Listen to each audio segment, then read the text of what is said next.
Vamos a ver un ejemplo donde consideramos un ejemplo de ancillary donde consideramos una muestra x1 hasta xn, una muestra I de proveniente de una distribución normal μ1.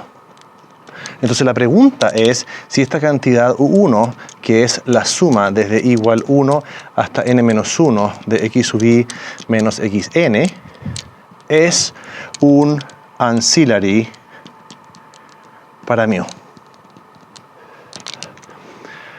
Ahora, ¿qué podemos ver? Si tú te das cuenta cómo es la densidad. ¿Cómo es la densidad de si esta x se distribuye como una normal, μ como 1?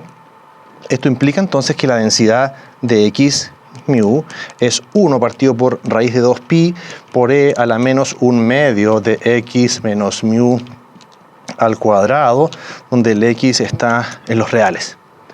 Entonces te puedes dar cuenta que esta es una función de x menos μ. Es decir, esto pertenece a la familia de localización, es decir, pertenece a la familia F1.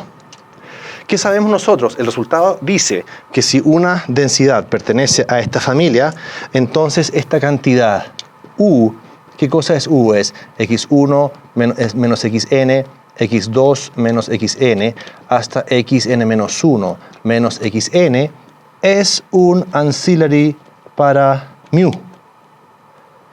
Es decir, si esta es un ancillary para μ, significa que su distribución no depende de μ.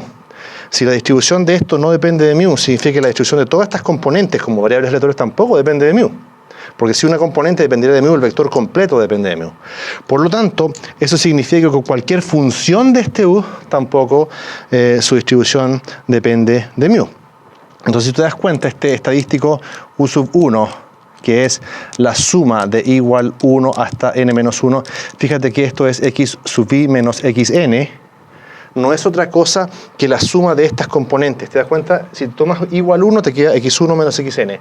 Igual 2, x2 menos xn hasta el final. Por lo tanto, esto no es otra cosa que la suma de las componentes del vector u.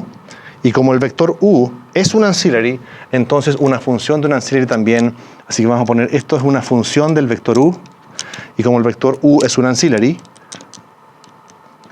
¿ya? Es un ancillary, esto implica entonces que u sub 1 también es un ancillary, porque no es posible que si μ sub 1 es una función de u y u tiene una distribución que no depende de teta, no es posible que la distribución de u1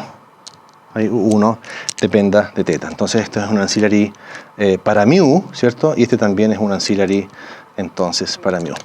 Entonces lo que podemos sacar como conclusión acá es que si tú tienes una familia, una distribución que depende de la familia de localización, entonces tú puedes inmediatamente tomar este ancillary y cualquier función también de ese ancillary va a ser un ancillary para μ.